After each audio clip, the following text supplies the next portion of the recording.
무역실무 맵 클래스 오늘부터 이제 8번 저랑 같이 이제 공부하시게 될 거고요. 강의 계획 보시도록 하겠습니다. 일단 교재는 핵심 요약 무역실무라고 하는 교재, 제가 쓰는 교재죠. 이거랑 목차 노트 요게 이제 주 교재가 될 것 같고요.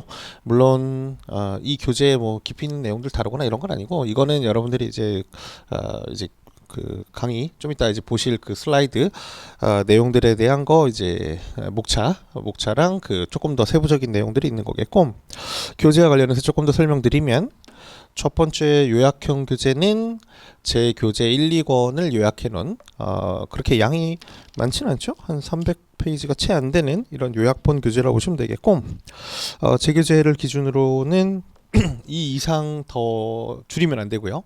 이거보다 더 늘리면 너무 많고요. 그 정도의 내용이 되겠습니다. 암기의 머티리얼이라고 보시면 될 것 같아요. 여러분들이 암기하실 때 활용하시는 게 요 내용들이면 되겠고, 두 번째 교재가 같이 들어가 있는 부교재인데요. 목차 노트입니다. 역시나 제 교재 1권, 2권에 목차만 따로 나와져 있는, 조금 이따가 보실 강의 자료 내용들이 이 목차 노트를 그대로 띄워놓은 거라고 보시면 됩니다. 그래서 이 목차 노트 이제 가지고 계신 분들은 보시면 좋겠는데, 이렇게 교재가 1단, 이게 2단이죠. 다단으로 나눠져 있어가지고 목차만 표시되어 있기 때문에 분량이 이렇게 많지는 않고요. 한 80페이지 정도 되는 걸로 알고 있고, 그 다음에 개별 목차별로 여러분들이 이제 옆에다가 이제 키워드를 쓰시면 이걸 가지고 이제 이동하실 때나 이럴 때 보시면 참 좋을 겁니다. 특히나 언제 효력을 좀 발휘할 거냐면, 이제 곧 있으면 모의고사가 시작될 건데요. 모의고사 보실 때에 주 교재를 가지고 보는 데는 한계가 있거든요. 예를 들어 쉬는 시간이 이렇게 길지 않죠. 그 시간 동안에 이 목차 노트 가지고 전체를 쭉 볼 수 있다라면, 특히나 이제 조금 시간이 들면 아마 전범위 모의고사나 이런 것들을 보게 될 텐데요. 이때는 뭐 대략 한 20분 정도의 쉬는 시간 동안에 무역 실무 전반을 한번 확인하는 것들이 좀 어렵겠죠. 이럴 때 목차 노트 활용하시면 참 좋을 것 같습니다. 이 두 교재를 기본 교재로 하고요. 그 다음에 매 시간 이런 그 핸드아웃을 계속 나눠드릴 거예요. 오늘 나눠드린 핸드아웃 한번 볼까요? 어떤 식으로 생겼냐면, 첫 번째로는 목차 구성하거나 배점 연습하는 부분들 나와져 있습니다. 해서 문제들만 나와 있고요. 뒤에 넘어가 보면은 그 문제들과 관련돼서 몇몇 문제에 대한 모범 답안이라고 보면 되겠죠. 이런 답안들을 제가 만들어 놓았습니다. 이런 식으로 이제 개별 섹션별로 구성이 되어 있고요. 제 교재가 총 10개 섹션으로 구성되어 있으니까 그거에 맞추어 가지고 구성을 해 놓았습니다. 4페이지 보시면요. 4페이지에는 답안 작성과 관련된 팁이라고 해서 전적으로 제 의견입니다. 이거는 뭐 정답이라고 말할 수는 없을 것 같고요. 다만 저도 꽤 오랜 기간 강의를 했고, 아시다시피 저도 학원 강의만 13년째 하고 있죠. 그러다 보니까 굉장히 많은 친구들의 답안도 보았겠고 채점도 해봤겠고 하다 보니 그때 느꼈던 부분들, 이렇게 했으면 좋겠다는 부분들을 이제 정리해 놓은 거라고 보시면 되겠습니다. 해서 섹션이 끝날 때 이런 답안 작성과 관련된 뭐 제가 드리는 팁이라고 보시면 될 것 같고요. 타 과목에도 대부분은 적용이 되겠습니다만, 특히나 무역실무 답안에 맞춘 작성 팁이라고 보시면 될 것 같아요. 오늘 나눠드린 팁에 보니까 답안 레이아웃이랑 글씨인데요. 뭐 이런 것들은 모든 과목에 다 통용되는 내용들이겠죠. 뭐 많이들 궁금해하셨을, 글씨가 중요한가요? 네, 중요해요. 뭐 이런 내용이라고 보시면 되겠습니다. 두 번째 섹션과 관련된 부분들 역시나 나와 있네요. 해서 오늘은 섹션 1 그리고 섹션 2의 일부를 나가게 될 겁니다. 나가게 되는데요. 일단 강의와 관련된 목표 보시면요. 첫 번째는 큰 틀을 정리하는 부분들 되겠습니다. 이제 중요하죠. 지금 여러분들 공부하시는 단계가 우리 학원 클래스 기준으로 보게 되면요. 기본 이론반을 지나서 그래서 심화 이론반까지 공부를 하셨고요. 그 다음에 이제 지금 현재 맵 클래스 보고 있고, 마지막이 이제 모의고사. 학원의 커리큘럼은 이렇게 돼 있습니다. 그렇죠? 학원의 커리큘럼은 누가 만들었을까요? 학원에서 만들었겠죠. 왜? 여러분들이 제일 효율적으로 합격하는 방법이 이거기 때문에 그랬을 겁니다. 그렇죠? 당연한 말이겠지만 그 여러분들이 합격하는 데 필요한 이런 과정들을 만들어 놓지 않으면 당연히 여러분들이 학원을 선택하지 않을 것이기 때문에 학원 입장에서는 상당히 고민을 하고 상당히 심혈을 기울여 만들었을 거고요. 제가 강조하는 2차 과목 공부할 때의 방법이었죠.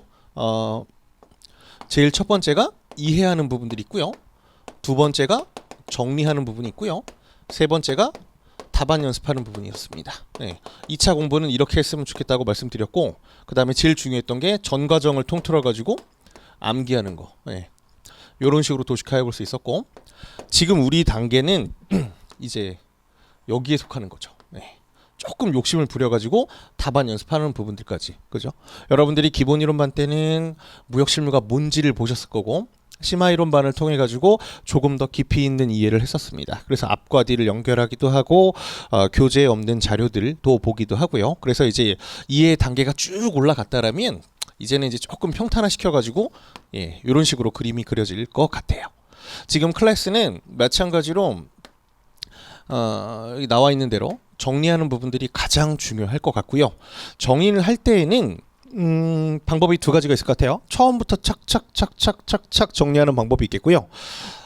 생각보다 오래 걸리겠죠. 일단 크게 본 다음에, 그래서 이번 클래스 이번 단원에서 어떠한 내용들이 있는지를 크게 본 다음에, 그런 다음에 세부 내용들을 그리는 게 있겠습니다. 저는 두 번째 내용들을 더 추천드리고요. 암기를 할 때에도 마찬가지입니다. 암기는 모든 과정에서 다 포함되겠지만 지금 과정에서 가장 많은 암기가 필요할 것 같아요. 네, 암기를 하려고 하더라도 처음부터 첫 장부터 외우는 방법들이 있겠지만 저는 비효율적이라고 생각합니다. 아마 첫 장 외우고 두 번째 장, 세 번째 장 보실 때쯤이면 첫 장에 아마 기억이 안 날 거예요. 효율적이지 않죠. 그래서 큰 내용들을 먼저 외워주셔야 될 것 같아요. 어떤 내용들이 큰 내용이냐? 뭐 예를 들면 이런 것들이죠. 뭐 어느 책이나 이렇게 나와 있을 거예요. 제 책을 안 보셨던 분들도 무역 실무가 이렇게 구성되어 있다는 것들은 이미 머리에 다 가지고 계실 겁니다. 뭐 예를 들면 첫 번째 단원, 어느 책에서나 무역 실무의 첫 번째 단원은 이렇게 구성되어 있지요. 이런 것들이요. 뒤로 조금 더 가볼까요? 그 중에서의 첫 번째 목차는 이런 식으로 구성되어 있고요. 이게 여러분들의 머릿속에 일단 들어가 있지 않아 버리면 뒤를 외우는 것들은 너무나 무의미한 일이라고 생각합니다. 그래서 그런 부분들을 일단 제일 먼저 정리하는 것들이 될 것 같고요. 두 번째가 이게 이제 미니마이즈 하는 부분들이고 서머리 하는 부분들이겠죠. 기출 문제랑 예시 문제들 이제 나눠 드릴 거고요. 지금 핸드아웃에 있는 부분들 통해 가지고 이런 문제가 나왔을 때가 내가 어떤 식으로 목차를 구성할 것이냐라고 하는 부분들을 연습해야 될 것 같습니다. 사실 이번 강의를 준비하면서 하지 말까도 생각했어요. 왜냐하면 올해 기출 문제만 보았을 때에는 별로 필요하지 않아 보이는 거야. 뭐 예를 들어 올해는 뭐 몇 개 쓰시오 이렇게 나와 버리니까요. 근데 그거는 제 입장에서도 마찬가지고 여러분들 입장에서도 마찬가지고 너무나 모험 같은 일이죠. 내년에 그렇게 안 온다는 보장이 없잖아요. 그죠? 시험 문제의 경향이라고 하는 게 최근 몇 년 들어가지고 좀 없어진 것 같아요. 뭐 어떤 이유가 있는지 모르겠지만 요즘 들어가지고는 경향이 좀 이렇게 파괴되는 경향도 있기는 한데, 그럼에도 불구하고 특정 문제를 봤을 때 어떻게 내용을 구성할 것이냐라고 하는 것들은 여전히 중요하겠습니다. 왜냐하면 10점짜리 문제는 그렇다 치더라도 50점짜리 문제나 이런 것들을 봤을 때는 반드시 필요하기 때문이죠. 아까 보여드렸던 답안 작성 팁 보고요. 여기까지 보셨던 게 우리가 오전에 할 내용들이겠습니다. 네, 오전에 그렇게 하고요. 오후에는 요 두 가지를 하게 될 텐데요. 미리 제가 학원에다가 게시판에다가 올려놓아 가지고 미리 이번 시간에 볼 모의고사 문제들을 미리 정해 놓았었죠. 아시다시피 50점짜리 문제 2개, 그리고 10점짜리 문제 8개 해가지고 2세트 정도 되는 부분들을 미리 게시해 두었고요. 그걸 기반으로 해서 오후 시간에는, 오전 시간에는 저랑 이거 공부하고요. 오후 시간에 첫 번째 시간에는 여러분들이 80분 동안 모의고사 문제 풀어보시고요. 설마 처음 들었다 이렇게 하시는 분 없죠? 제가 문자까지 다 보내달라고 말했던 것 같은데. 두 번째는 남은 시간 동안에는 그 냈던 문제들 관련해 가지고 어떻게 풀이하면 되는지 이렇게 나가게 될 겁니다. 해서 첫 번째 시간에는 미니마이스하고 서머리하고, 두 번째 타임에서는 모의고사 보고 시험에 대한 대비를 하는, 그래서 어떻게 써야 되는지 이런 부분들을 나오는 이런 것들을 하게 될 겁니다. 문제를 풀어볼 때에는 과거 경향에 맞춘 원래 나오던 식의 문제들도 풀어볼 거고요. 그 다음에 요 며칠 나오는 점수가 아예 부여가 되어 있는 그런 식의 문제들 둘 다 풀어볼 예정인데 꽤 많은 고민을 한 결과 최근 방식의 문제들보다는 과거 방식의 문제를 풀어보는 것들이 더 효율적이라는 생각으로 일단 결론을 내렸습니다. 왜냐면 뭐 몇 가지를 쓰시오라고 하는 식의 문제들은 굳이 뭐 경향을 따질 필요도 없을 것 같고요. 굳이 연습이 그렇게 많을 것 같진 않아요. 그냥 아주 좀 러프하게 표현하면 그냥 암기해서 쓰면 되는 거죠. 그래서 그거는 뭐 저랑할 연습은 아닌 것 같고요. 그냥 알아서 하시면 될 것 같고요. 제가 딱히 뭐 청약의 효력소멸 사유 몇 가지를 쓰시오인데 그거에 대해서 뭐 암기식을 만들어 드리지 않는 이상 제가 도움 드릴 것들은 뭐 그렇게 많지는 않을 것 같아요. 그렇기 때문에 그런 경향의 문제들보다는 이전에 나왔던 식의 문제들을 오히려 더 중점에서 볼 생각입니다. 해서 8번의 시간 동안에 이 클래스 이 방식대로 진행을 할 생각에 있고요. 제 책이 총 이렇게 10개 단원으로 구성되어 있습니다. 어느 책이나 상관없고요. 어느 책이나 다 이렇게 무역계약의 성립, 무역계약의 이행, 종료 이렇게 나와 있는데요.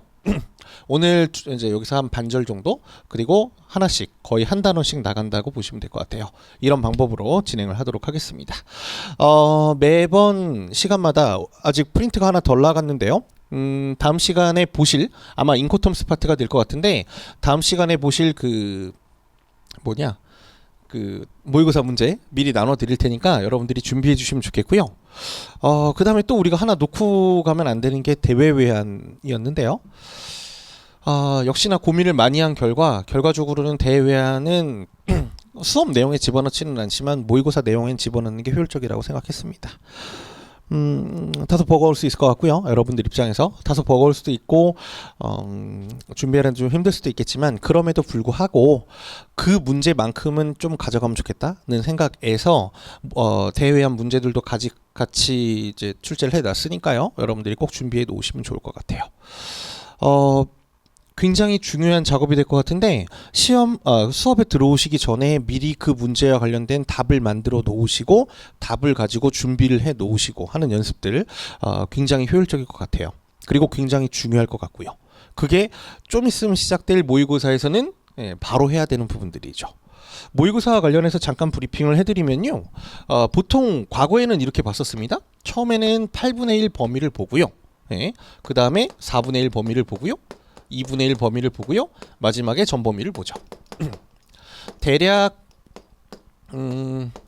조금 올해 같은 특수성이 있어서 조금 정확하게 말씀드리기는 좀 그렇습니다만 과거의 경험을 기준으로 보게 되면 대략 한 5, 6월 달 되면은 전 범위 모의고사를 보고요. 이게 3월, 4월, 이게 1, 2월이었던 걸로 기억합니다. 1, 2월 달에 8분의 1 범위의 모의고사를 봐야 되는데 우리 무역실무 기준으로 보면 8분의 1이면 어느 정도 될까요? 첫날 보는 모의고사가 무역의 기초와 무역계약의 성립, 무역계약이라고 하는 2개 섹션 보게 될 거고 그 다음번에 아마 인코텀스, 그 다음번에 CISG 이렇게 봅니다. 물론 여기에 대외안도 포함되어 있죠. 그러다 보니까 사실 꽤 빠듯하실 거예요. 좀 허걱허걱 하면서 나가게 될 거고요. 사실 8분의 1은 약과죠. 4분의 1이나 2분의 1 돼버리면은 2분의 1이면 어느 정도를 보는 거죠? 한 주차 때 무역계약의 성립 파트 전체를 다 보는 거죠. 한 주차 때 무역계약 이행 전체를 다 보는 거고요. 그렇게 되다 보니까 실제로는 이때쯤에는 그 시험에 맞춘 주차에 맞춘 대비는 불가능하고요. 이때나 겨우겨우 주차에 맞추는 준비가 가능합니다. 그러니까 그러한 부분들을 미리 조금 경험한다는 느낌에서 미리미리 보시면 좋을 것 같고 기껏 해봤자 모의고사 50점짜리 문제 2개 정도? 그리고 10점짜리 문제 여러 개 정도니까 이거에 대비하는 거에 비해서는 턱없이 작은 분량이에요. 그렇기 때문에 연습해야 된다고 생각합니다. 조금 버겁겠지만 이 과정에서 반드시 하셔야 된다고 생각하고요. 제가 늘 강조했던 이때가 비로소 우리 무역실무에다가 엄청나게 많은 시간을 투입해야 되는 시간이 아닐까 싶습니다. 말씀드렸지만 늘 이 시점에는 적어도 무역실무의 35%에서 40% 정도를 투입하지 않아 버리면 못 따라가요. 1월 달에. 못 따라가요. 기본 심화 때까지는 그냥 적정하게 무역실무를 4분의 1 혹은 분량이 많으니까 조금 더 많이 했다라면 지금 맵 클래스에서는 분명히 많이 해야 됩니다. 분명히 많이 해야 되고요. 절대 분량이 많은 과목인 거 다 아실 거예요. 절대 분량이 많은데 적은 시간에 커버할 수 있는 것들은 한계가 있어요. 그렇죠? 많이 투입해야 될 것 같고요. 많이 투입하는 것들은 두 가지 방법이 있겠죠. 첫 번째는 공부의 절대 시간을 늘리는 게 있겠습니다. 뭐 예를 들어 평소에 여러분들이 평균적으로 10시간 정도 공부하셨는데 11, 12월에는 12시간을 공부해가지고 공부의 분량을 넓히는 방법이 있겠고요. 비현실적이라고 생각해요. 쉽지 않겠죠. 갑자기 사람이 뭐 하루아침에 바뀝니까? 그런 거 안 될 것 같고요. 다른 과목의 시간을 줄이는 방법밖에 없습니다. 전 이게 현실적이라고 생각해요. 2달만이라도. 모의고사 때에는 그렇게 안 될 거예요. 모의고사 때는 사람인지라 자기가 약한 것부터 하도록 되어 있어요. 어떤 게 약하실까요? 아마 이 시점에는 대부분이 HS가 약하실 거예요. 그러니까 그거에 더 많은 시간을 드릴 겁니다. 왜냐면 HS는 외우지 않았다고 하기 때문에 손을 못 대니까. 그럼 무역실무는 마찬가지예요. 좀 낮긴 한데 외우지 않으면 역시나 못 쓰기는 해요. 그래도 이때에는 다시 25% 정도로 돌아오시면 좋을 것 같고, 이때에는 꼭 35%에서 40% 해주시면 좋을 것 같습니다. 안 그러면 못 따라가요. 굉장히 많이 했던, 제가 지금까지 무역실무 강의하면서 학생들한테 많이 들었던 질문 중에 하나가 이거였어요. 이상하게 무역실무는 다 알겠는데요. 책 보면 다 알겠는데요. 가 이제 숨어져 있는 거죠. 책 보면 다 알겠는데 답안에 쓰려고 그러면 머리가 백지가 돼요. 하나도 모르겠어요. 글씨가 펜이 안 나가요. 라고 말하거든요.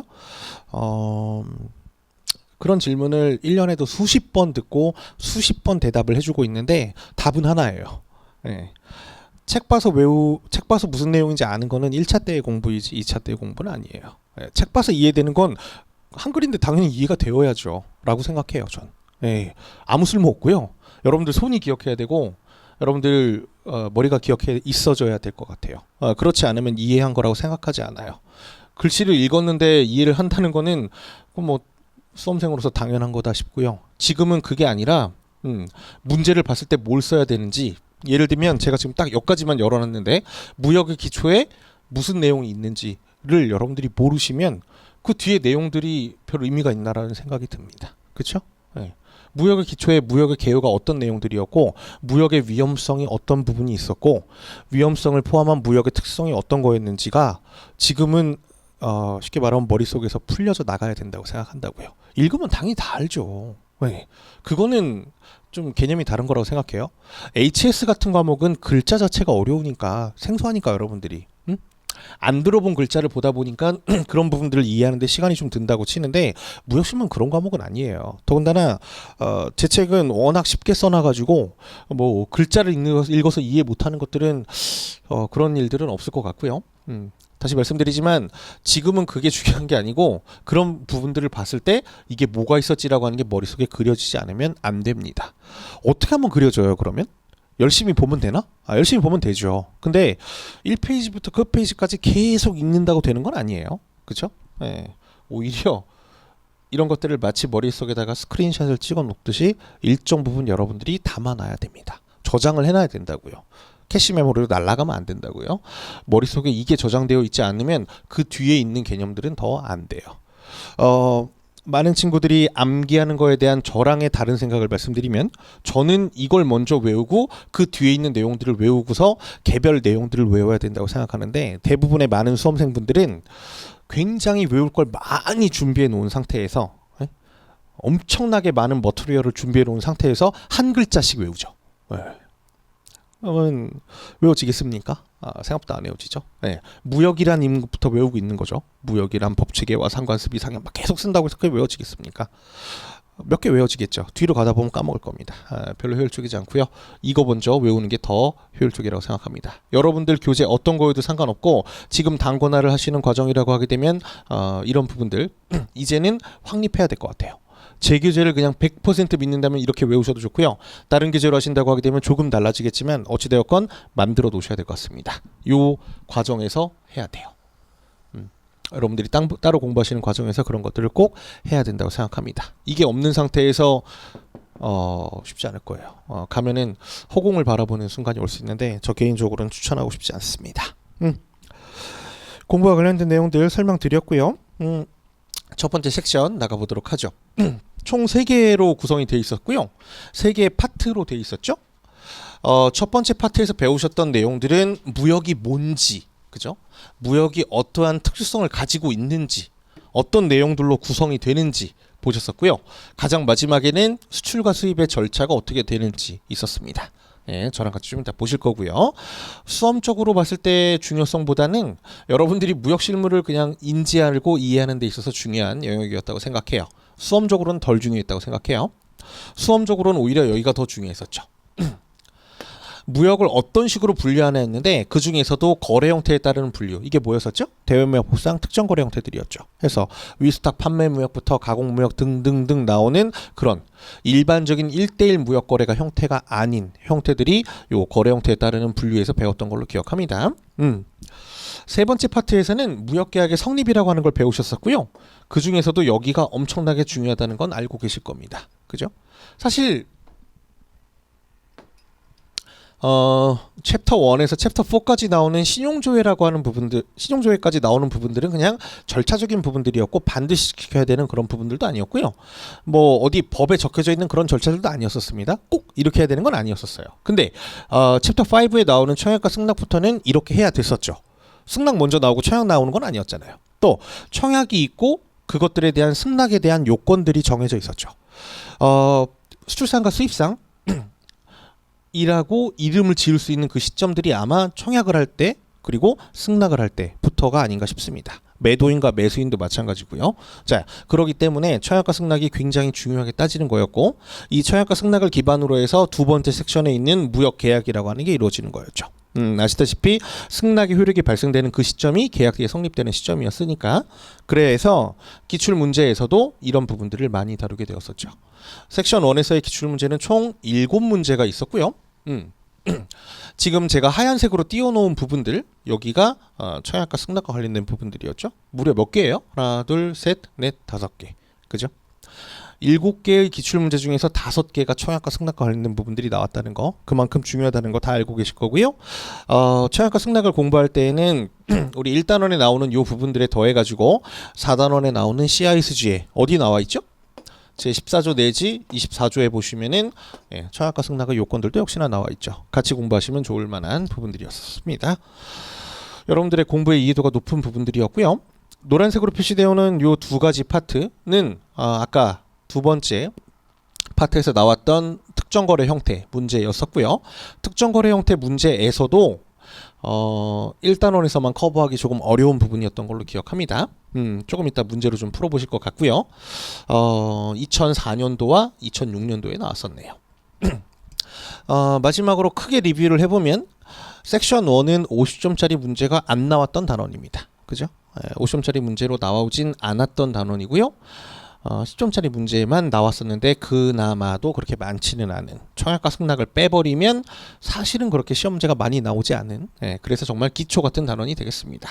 해서 여러분들이 기초같이 공부하시면 딱 될 부분들이라고 보여집니다.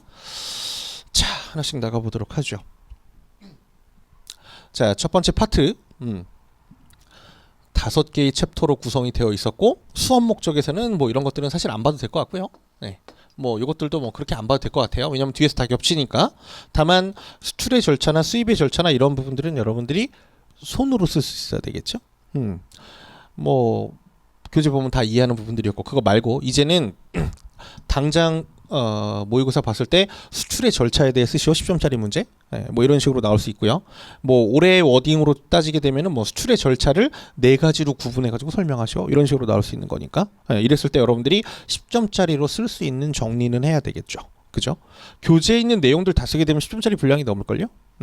분량에 맞춰 쓰는 것들 연습은 한번 해봐야 되지 않나 생각합니다.